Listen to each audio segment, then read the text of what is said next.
Hey there. If you've ever loved the wrong man, this one's gonna hit home. My name is Claire, and this is the story of how I lost everything I loved and took it back piece by piece. I still remember the day I introduced them. It was a sunny Saturday in May, and I'd been married to David for 3 years. We were happy. At least, I thought we were happy. David worked in real estate. I was a marketing manager at a mid-sized firm downtown.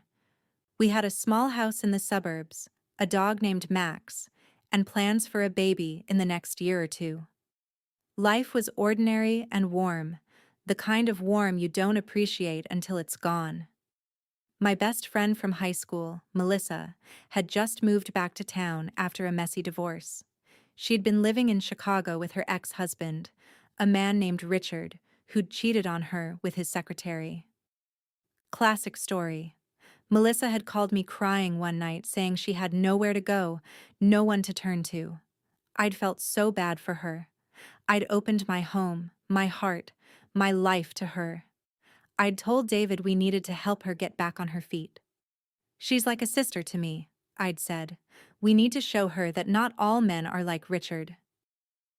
David had smiled that slow, charming smile of his. Of course, honey. Any friend of yours is a friend of mine.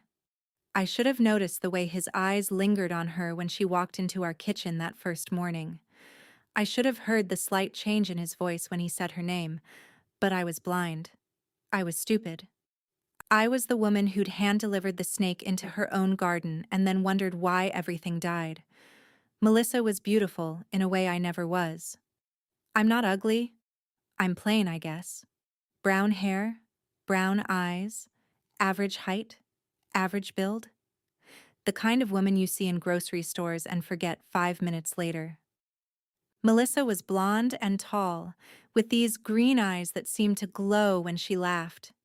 She had a way of tilting her head when she listened to you, like you were the most fascinating person in the world. Men loved her. I'd watched it happen since we were 16 years old. I'd never thought it would happen in my own home. The first few months were fine. Melissa stayed in our guest room, helped around the house, even walked Max when David and I were at work. She found a job at a boutique clothing store in the mall and started saving for her own apartment. I was proud of her. I thought we were rebuilding her life together, the three of us. Family, I called us. My little family. Then the small things started. David working late more often. Melissa going out with friends on nights when David was supposedly at the office. A new perfume I didn't recognize in our bathroom. A text on David's phone that said, "Can't wait to see you," with no name attached. Just a string of emojis. I told myself I was being paranoid. I told myself that after what Melissa had been through, she'd never do that to me. I told myself that David loved me, that we'd been through too much together, that he wasn't the type. The type. Like there's a type. Like betrayal comes with a warning label. The lipstick was red. Bright, screaming red. I found it on the collar of David's blue dress shirt when I was doing laundry on a Sunday morning. He was in the shower. Melissa was at brunch with coworkers. I held that shirt in my hands and I knew. I didn't want to know, but I knew. The lipstick wasn't mine. I wore nude colors, soft pinks. This was the color of a woman who wanted to be seen. I sat on our bed with that shirt in my lap and I didn't cry. I think that surprised me most of all. I'd always imagined that if I found out David was cheating, I'd fall apart. Screaming, throwing things, the whole movie scene. Instead, I felt this cold, clear calm spread through me like winter water. My hands stopped shaking. My breathing slowed down. I looked at that red stain and I thought, okay, okay, now I know. Now I can do something about it. I put the shirt back in the laundry basket exactly where I'd found it. I went downstairs and made coffee. When David came down, showered and shaved and smelling like the soap I bought him, I kissed his cheek and asked about his day. He said he had a showing at 2, maybe home late. I smiled and told him to drive safe. I watched him walk to his car and I memorized the way he moved, the way he didn't look back at the house, at me. I memorized it because I knew I was memorizing the last days of my old life. That night, I didn't confront them. I didn't follow him. I sat at my laptop and I started researching. Not divorce lawyers, not yet. I researched Melissa, social media, old friends, public records. I found out that her messy divorce in Chicago wasn't quite what she'd told me. Richard hadn't cheated on her. She'd cheated on him, multiple times, with multiple men. She'd taken him for almost $50,000 in the settlement by threatening to expose his company's financial irregularities she'd helped create while they were married. She was a professional, a predator in a pretty dress. I found 3 other women in different cities who'd posted warnings about her on private Facebook groups. Beware of Melissa K. One wrote, "She befriends you, gets close to your husband, takes everything she can." Another said, "She stole my husband and my savings. She's still out there." The posts were 2, 3 years old. Melissa had been running this game for a while, moving from city to city, friend to friend, husband to husband. I wasn't special. I was just the next Mark. I sat in the dark kitchen reading those posts until 3 in the morning, and something hardened in my chest. Not anger, exactly. Anger is hot, and this was cold. This was resolve. I thought about calling a lawyer, filing for divorce, exposing them both. But that felt too small, too easy. Melissa would move on to the next town, the next friend, the next husband. David would lose some money, maybe his reputation in our small community, but he'd recover. He'd find someone else, someone who didn't know what he'd done. They'd both survive, and I'd be left with nothing but a story that made people shake their heads and say, "Poor Claire." I didn't want to be poor Claire. I wanted to be the woman they never saw coming. So I made a plan. It took me 3 weeks to put together, working every night after David fell asleep, which really meant texting Melissa until he thought I was asleep. I used my work laptop so nothing would show up on our shared home computer. I opened a new email address, a new bank account, started building a new identity piece by piece. I was still Claire on the outside, still the trusting wife, the loyal friend, the woman who made casseroles and remembered birthdays. But underneath, I was becoming someone else, someone patient, someone dangerous. The first part of my plan was information. I needed to know everything about their affair. How long, how deep, how committed. I needed evidence, but not for a divorce case, for something better. I bought a small voice recorder online and hid it in David's car, under the driver's seat where he'd never look. I put a second one in the guest room, inside an old jewelry box on Melissa's dresser. I felt like a spy in a bad movie, but it worked. Within a week, I had hours of their conversations. They were in love, or whatever they called it, planning a future together. David had told Melissa he'd leave me soon, after he figured out the finances. Melissa was pushing him to move faster. She wanted the house, she said. She wanted what I'd built. "Claire's so naive," I heard her say one night, laughing that pretty laugh of hers. "She still thinks we're going to be bridesmaids at each other's second weddings. Can you imagine?" David laughed too. They laughed together at my stupidity, my trust, my love. I listened to that recording 3 times. The first time, I felt like I was dying. The second time, I felt nothing. The third time, I took notes. Exact words, dates, plans. I cross-referenced them with David's work calendar, our bank statements, his credit card records. I built a timeline of their affair that was so detailed, so precise, that a lawyer would have wept with joy. But I wasn't going to a lawyer. Not yet. The second part of my plan was financial. David and I had joint accounts, joint investments, a joint mortgage. In our state, divorce meant splitting everything 50-50, and Melissa knew that. She was counting on it. She'd even told David to start moving money into a separate account, just in case Claire gets suspicious. He'd opened a new account at a different bank and had been transferring small amounts every week, thinking I wouldn't notice. I noticed. I noticed everything now, but I didn't stop him. I helped him, in a way. I started paying more of our household bills from our joint account, forgetting to transfer money from my personal savings like I usually did. I let the joint account drain slightly, let him think I was careless with money.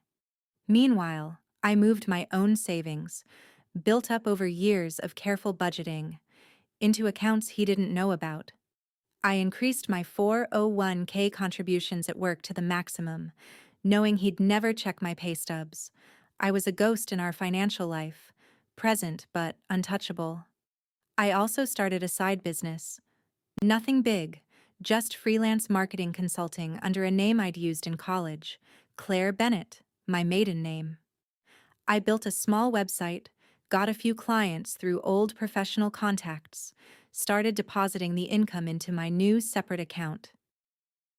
By the time David noticed anything, I'd have my own income stream, my own safety net, my own life waiting for me. The third part of my plan was the most delicate. I needed to turn them against each other, not with accusations or drama. That would just make them cling together against a common enemy. I needed to make them doubt each other, to plant seeds of suspicion that would grow into full-blown paranoia. And I needed to do it so subtly that neither of them would ever suspect me. I started with David. He's a jealous man, always has been. Early in our relationship, he'd gotten upset when I talked to male coworkers at parties, when I wore dresses he thought were too short. I'd found it charming then, a sign that he cared. Now I knew it was a weakness I could use. I created a fake social media profile, a handsome man named Jake, a photographer from the city. I had him like some of Melissa's public photos, leave a few innocent comments. Beautiful smile. Great style. Nothing threatening, just enough to show interest. Then I had Jake send Melissa a direct message asking if she modeled, saying he was putting together a portfolio and thought she'd be perfect. Melissa, vain and opportunistic, responded immediately. She sent him photos, flirted back, asked about rates. I didn't need to show David the messages. I just needed to create the opportunity for him to find them. One night, while David was in the shower, I borrowed Melissa's phone. She'd left it on the kitchen counter, careless as always, and I turned off her passcode, just for an hour. Then I, accidentally, left it on the couch next to David when I went to bed early, complaining of a headache. He found the messages. I heard them fighting that night, whisper screaming in the guest room while I lay in my bed with my eyes open, staring at the ceiling. Who is this Jake guy? Why is he sending you heart emojis? He's just a photographer, David. Calm down. You sent him pictures of yourself in a bikini? Are you kidding me? You're being paranoid, just like Richard was. That last line was perfect. I'd known it would be. David hated being compared to Richard, hated the idea that he was just another man Melissa had collected. The fight lasted 2 hours. They made up, of course. They were too invested to split over one argument. But the seed was planted. David started checking Melissa's phone. She started resenting his jealousy. The cracks were forming. Then I worked on Melissa. She's greedy, but she's also insecure. She needs to feel like she's winning, like she's the smartest person in every room. I started confiding in her about David's strange behavior, telling her I was worried about him, that he'd been secretive lately, that I'd found a receipt for a hotel room in his jacket. Do you think he's cheating? I'd ask her, watching her face carefully. She'd comfort me, of course, all while knowing she was the one in that hotel room, but it made her nervous. She started wondering if David had other women, other secrets. She started pressuring him to commit, to leave me, to make their relationship official. David, cautious and cowardly, kept delaying. He wanted to get the finances in order. He wanted to wait for the right time. Melissa, impatient and entitled, started threatening him. I heard it on the recorder. If you don't tell her by next month, I'll tell her myself. I didn't leave my whole life in Chicago to be your secret forever, David. He begged, he placated, he promised. But he didn't deliver. And Melissa's resentment grew. While they were slowly tearing each other apart, I was building my new life. I found an apartment across town, small but sunny, with a view of the park. I rented it under my maiden name, paid the deposit from my freelance account, started buying furniture piece by piece and storing it at a friend's house. I told my friend, a coworker named Sarah, solid and trustworthy, that David and I were having problems and I might need a place to stay. She didn't ask questions. She just gave me her spare key and said, "Anytime." I also started documenting everything for the final phase. Not just the affair. I had enough of that. But the financial fraud. Because Melissa wasn't just sleeping with my husband. She was stealing from us. Small things at first. Cash from my purse. Jewelry I must have misplaced. Then bigger things. I found charges on our credit card for stores I'd never been to, purchases I'd never made. Melissa had taken my card number, probably from a bill I'd left on the counter, and was using it for online shopping. She'd had packages delivered to a friend's house, thinking I wouldn't find out. I found out. I tracked the charges, saved the screenshots, built a case for credit card fraud that would follow her for years. I also discovered that she'd been snooping in my home office, photographing documents from my work, confidential client information, marketing strategies, proprietary data. She was planning to sell it, I realized, or use it to get a job at a competitor. She wasn't just a homewrecker. She was a criminal, and she'd been careless enough to leave digital fingerprints everywhere. I collected all of it, organized it, date-stamped it, backed it up in 3 different cloud accounts. I was building a bomb, piece by piece, and I was going to detonate it at exactly the right moment. That moment came on a Thursday in October, 6 months after I'd found the lipstick. David and Melissa had planned a business trip together. Him to a real estate conference in Miami, her to visit family in Fort Lauderdale. Same weekend, same city. What a coincidence. They'd be gone for 4 days. Enough time for me to execute the final phase of my plan. The night before they left, I was the perfect wife and friend. I made David's favorite dinner, lasagna, the recipe his mother taught me. I packed his suitcase, tucking a love note into his shaving kit like I always did. I hugged Melissa goodbye and told her to have a safe flight, to call me when she landed. She hugged me back, smelling of that perfume I'd found in our bathroom, and said, "You're the best friend I've ever had, Claire. I don't know what I'd do without you." I smiled and said, "I feel exactly the same way."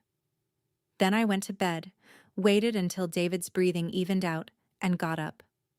I spent the next 6 hours working. I transferred the last of my personal savings out of our joint accounts. I changed the passwords on every shared service: Netflix, Amazon, our bank's online portal. I packed 2 suitcases with my clothes, my documents, my grandmother's china that David had never liked. I loaded them into my car, along with Max, who wagged his tail and thought we were going on an adventure. I drove to my new apartment and unpacked. It was 3 in the morning when I finally lay down on my new bed, in my new life, and stared at a ceiling that didn't have David's water stain in the corner. I slept for 4 hours, woke up to my alarm, and started making phone calls. First, I called David's boss. I didn't tell him about the affair. That would have been unprofessional, and I wanted to be above reproach.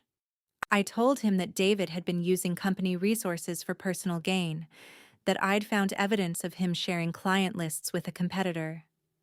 I sent the documentation I'd gathered, the emails, the financial records, the proof that Melissa had been accessing my work documents and sharing them with David, who'd then shared them with his friend at a rival real estate firm.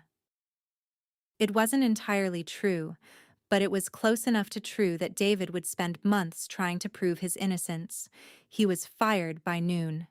Next, I called the credit card company and reported the fraud. I had months of documentation, clear proof that Melissa had made unauthorized charges. They launched an investigation, froze the cards, and referred the case to law enforcement. I also called the police in our town and filed a formal complaint for theft and identity fraud. Melissa was arrested when she returned from Miami, pulled aside at the airport by officers who'd been waiting for her flight. I saw the photo on the local news, her blonde hair messy, her green eyes wide with shock.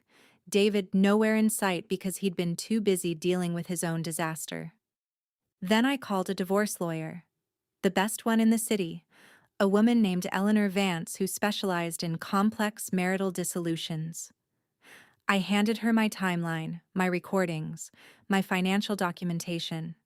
She looked through it for 10 minutes, then looked up at me with something like respect in her eyes.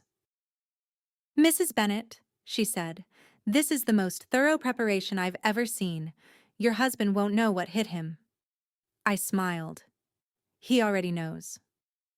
The divorce was finalized in 4 months. David, unemployed and under investigation for corporate espionage, didn't have the money or energy to fight. I got the house, which I immediately sold, half of our investments, and full custody of Max. Not that David fought for the dog. He was too busy trying to rebuild his career, his reputation, his life. Last I heard, he'd moved back in with his mother in Ohio and was working at a car dealership. Melissa, facing criminal charges for fraud and theft, had taken a plea deal for probation and community service. She'd tried to contact me once, from a blocked number, leaving a voicemail that started with, "Claire, I know you think I ruined your life, but..." I deleted it before she finished the sentence. I didn't ruin their lives. They did that themselves. I just stopped cleaning up the mess. It's been a year now. I live in my sunny apartment with Max, who sleeps on my feet every night. My freelance business has grown. I have 6 regular clients now, enough to support myself comfortably. I started dating again, slowly, carefully. A man from my gym named Tom, who knows I'm cautious and doesn't push, who shows up when he says he will and doesn't hide his phone.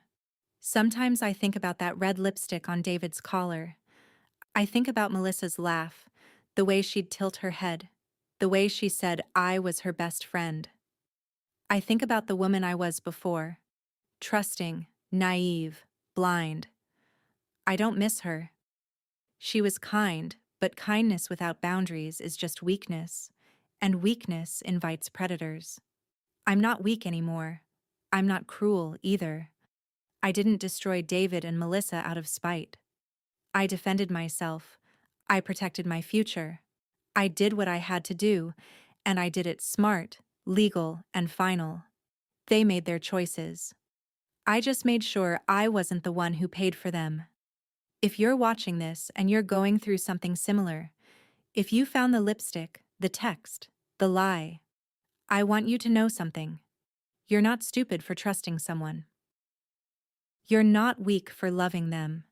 But you are stronger than you think, and you have options that don't involve screaming or suffering in silence. Gather your evidence, build your plan, be patient, be precise, and when the time comes, strike clean. They'll never see you coming. And that's the best part. My name is Claire. I introduced my husband to my best friend. She stole him, and I stole my life back. If you liked this story, please subscribe, hit the notification bell, and leave a comment. Let me know if you've ever had to walk away from someone who betrayed you, and how you found your strength. Until next time, stay sharp, stay safe, and remember, the best revenge isn't destruction. It's living well and making sure they know it.